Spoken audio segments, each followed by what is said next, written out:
I kept hearing about servant leadership, and I'm a servant leader, and I really had no idea what that meant at all. And recently, one of my employees introduced me and said, Matt is our servant leader. And so I started thinking about it. And, I always thought in my early years of traditional leadership of telling people what to do and, letting them go off and do it, and then, kind of rate how they happened, how something happened. And then I realized over the years that servant leadership was what I was all about. I have an incredible executive management team of 5 people, and they each run different segments of the company. And to me, servant leadership is providing them with not only the tools they need to do their job, but it's the trust, it's the support. If I need to jump in when one of them needs help with something, I'm there. It's about guidance, it's about mentorship. So for me, it crosses the lines of traditional leadership as well. Welcome to Grow Think Tank. This is the one and only place where you will get insight from the founders and the CEOs of the fastest growing privately held companies. I am the host. My name is Gene Hammett.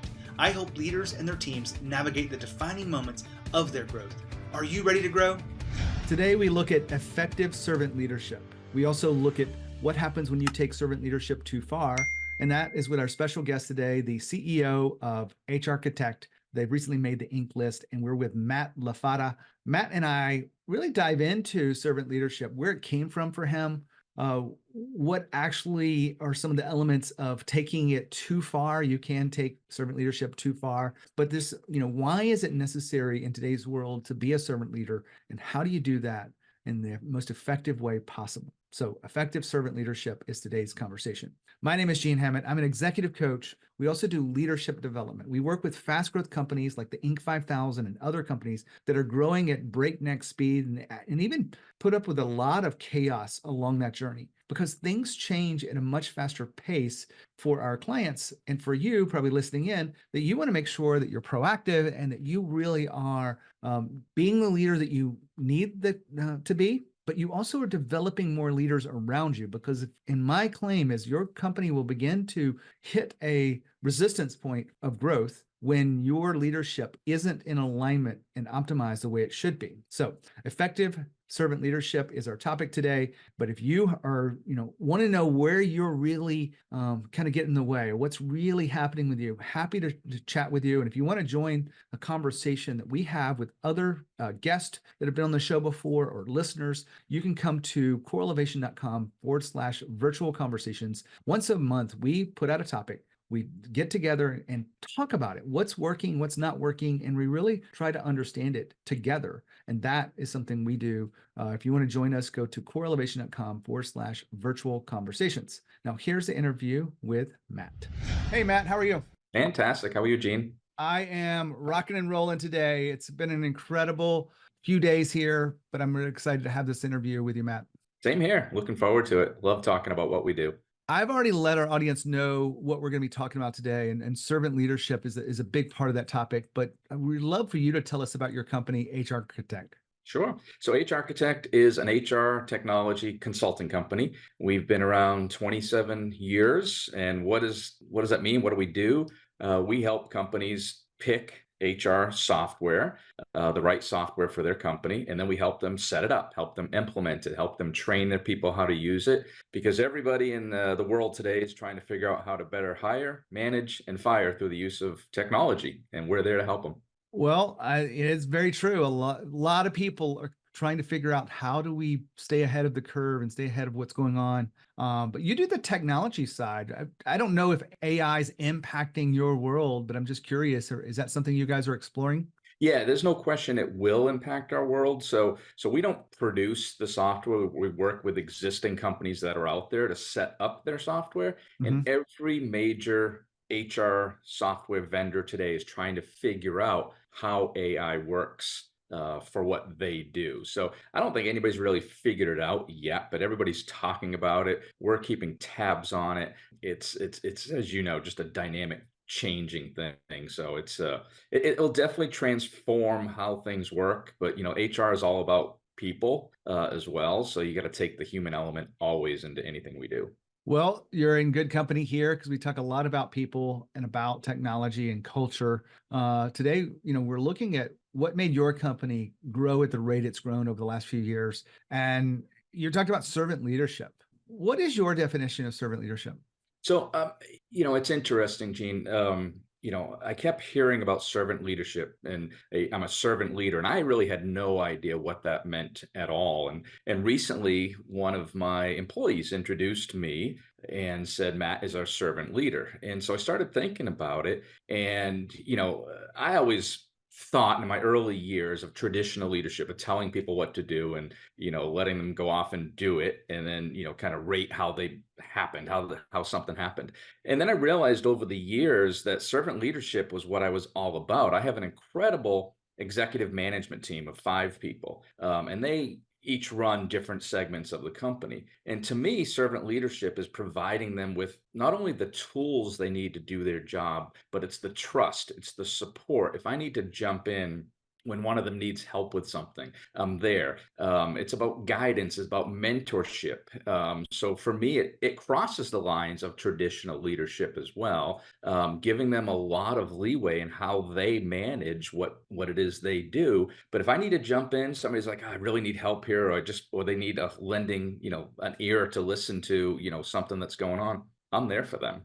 Matt, I've told you that when I first started running my own business, I didn't know what servant leadership was. Now, in my defense, this was 22 years ago.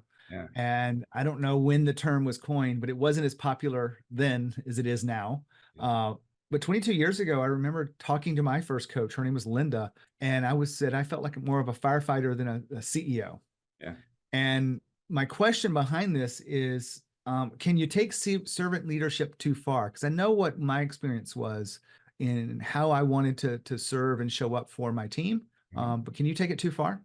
I absolutely think you can because, as the CEO, I set the vision for the company. And then, if you sit back and do everything for people, you take the term servant and you become a true servant, how are people ever going to learn? How are they going to develop and grow on their own? So to me, it is servant leadership is there to guide and to help and to support. But yeah, if you take it too far and you do everything for people, that's a recipe for disaster, in my opinion. So you've got to have a balance of traditional leadership, servant leadership. Make sure people know that they're set the guidelines.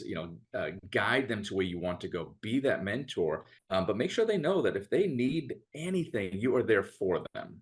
But yeah, it can be a very slippery slope if people go too far down the side of servant and just let things happen as they may without kind of still being the CEO and still guiding the message and guiding the company. Now, Matt and I have been talking about taking servant leadership too far. Now, I have a personal experience with this that goes way back about 22 years with my first coach, Linda. I was running a business. We were probably at about 2 or 3 million in revenue. And I said to her in one of our coaching conversations that I felt like I was more of a firefighter than a CEO. And we probe into that and we were discussing some of the things. And then we got into the nitty gritty of what did I actually do that was putting out fires. And I listed 5 or 6 things that were, pretty basic things. Can't remember what they were today, but maybe it's like put paper into the printer. And it's a really good example there because I was doing it for them and I was taking servant leadership too far, and that I'm just going to do all the things that keep them from doing their job, and I'm going to, make it easy for them. And my coach, Linda, said, well, what if your job is not to make it easy? What if your job is to empower them to do those things, whether they're easy or hard? And we had a good conversation around this that changed the way I develop and lead my team. No longer saying that servant leadership is just that it's just one thing, because it's not. There's a lot of elements to it. You want to make sure that you don't take it too far, that you are truly empowering those around you, holding people accountable. And if you really do take it too far in servant leadership, you will not get to the performance levels at which you want it to be, because people will be making excuses and you'll be having to deal with that for a long time. And that just is not very, very optimized. So think about that as you look at servant leadership. And that's just my own experience I wanted to share with you today. Back to Matt. You talked about having a really good executive team. And I'm just kind of curious, what makes you, the kind of personal traits within your team that make you guys work well together? Yeah, great question. So The five of them average tenure of about 8 to 10 years. So very, very great tenure. They all share the same goals and the vision that I have. I go back to how I set that vision. They buy into it. They buy into there's a reason people come to work for HRchitect over our competitors, and it's the culture. It's the life that the work-life balance that we give to people, the autonomy that we give to people. And so when you're a people first company and you take care of your people, you care about people, they all share that compassion, that empathy. Yeah, we are a for profit business, and you always have to keep that in mind. But if you don't take care of your people first, nothing's going to matter. So to me, this team, we meet regularly. They get along with each other. They generally care about each other and about where the company's going. And to me, that's just a magic formula and great things happen. Now, a lot of people probably heard you say something that they not put a lot of context around, but a people first company. Mhm. When you use that, is there anything special that you're looking at when you talk about people first? Because I know you compared it to a profit first company. So yeah, absolutely. So people first, meaning to make an environment that people like coming to work at, that they don't see it as it's Sunday night, I got to go to work tomorrow, Monday. No, something where they take pride in what they do. We have an incredibly generous PTO policy. We treat people like adults. You know what your job is. You need time off to go do something, fine, go do it. You have client responsibilities that you may need to work around, but for us, we spend so much of our time at work and in a work environment that it's not just liking the people you work with, it's liking what you do, it's having the support, it's having the culture. We reinvest in our people. We decided last year to start giving half days off for Friday afternoons during the summertime so people could go do whatever they want, go hang out, go start their weekend early. We do trivia nights because we're a completely virtual company of about 150 people. So how do you make the company feel like you're a real company, like people are there and you can touch them and feel them, without feeling like it's just over the internet? So for us, I hesitate to use the word family, but it's a community. It's a community that people just generally want to be part of and want to come work, and have extremely low voluntary turnover as a result. And so we reinvest, whether it's training, whether it's programs like wellness programs that we provide to people, whatever it is. So you're looking at not just looking at that bottom line, but looking at, how can we do more for our people so they don't want to leave HRchitect. When you've been talking about servant leadership, and I don't know if you picked it up somewhere, is it a book you read? Where do you feel like it came for you? So for me, it came, I kept seeing the word servant leader on people's LinkedIn profiles, and I had no idea what that was.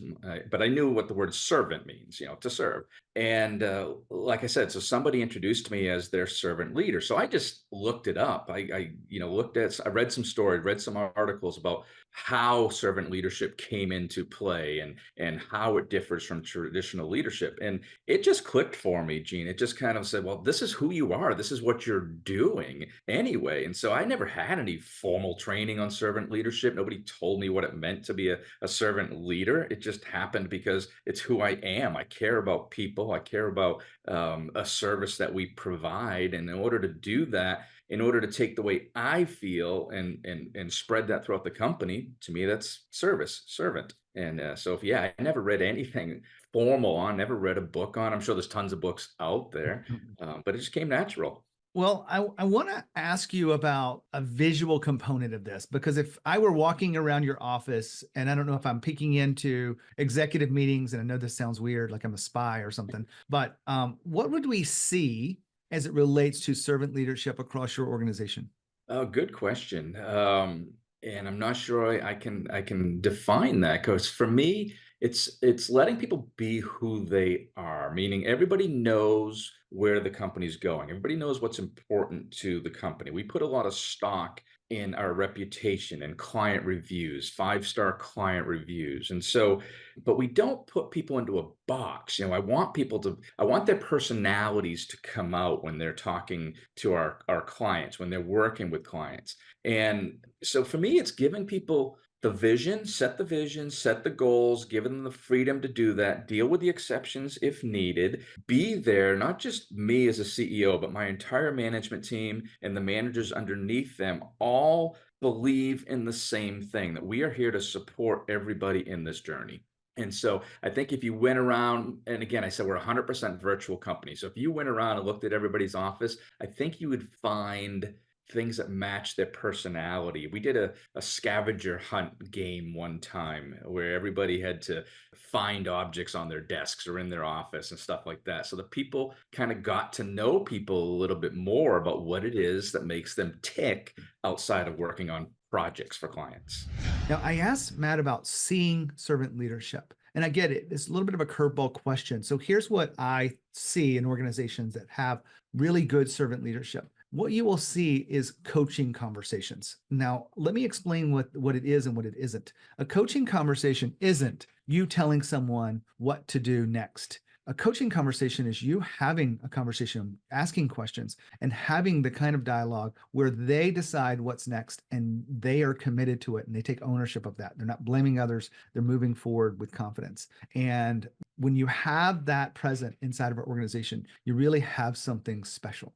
And so I bring that with you. You want to make sure that you're coaching more than managing. Managing, when we see that, it's those conversations about deadlines and about quality of work. It's not everything. You want to make sure you're also developing the person or leading the person, and you are coaching them. And that would be something you would see quite often in servant leadership instead of managing. Back to Matt. Matt, we've been talking about servant leadership, about company performance. Is there anything that you feel like maybe we've left out of today's conversation? Around servant leadership or performance, Yeah. it's you always have to have an eye towards the future, and you always have to keep an eye on what others are doing and come up with ideas. Say, hey, this company, whether it's in our industry or not, as a leader, I'm always looking for what more do we add to our culture? How do we always make sure we are one step ahead, so that if somebody can do a similar job someplace else, why would they come do it at HRchitect? And so for me, leadership is constantly looking at what more can we do for our people, and what more can we do for our clients that help them be evangelists for us to their colleagues. Matt, we've been having a great conversation about what makes your company, HRchitect, really perform at the level. I really appreciate your wisdom today and sharing with us your insights on leadership and culture. Oh, absolutely. I love talking about it. Wow, what a great interview. I love talking about effective servant leadership and really diving into some of the things that get in the way of servant leadership, what it looks like, and how to do it better. All that unpacked for you today. If there's anything we can do for you in terms of executive coaching or leadership development, you want to close the gap in leadership skills for anyone on your team, then we have a solution for you. Whether that be a manager, a director, a VP, an executive, a C-suite, a CEO even, we have done it. And that's what we focus on at our business here at Cultivation. When you think of growth and you think of leadership, think of Growth Think Tank. As always, lead with courage. We'll see you next time.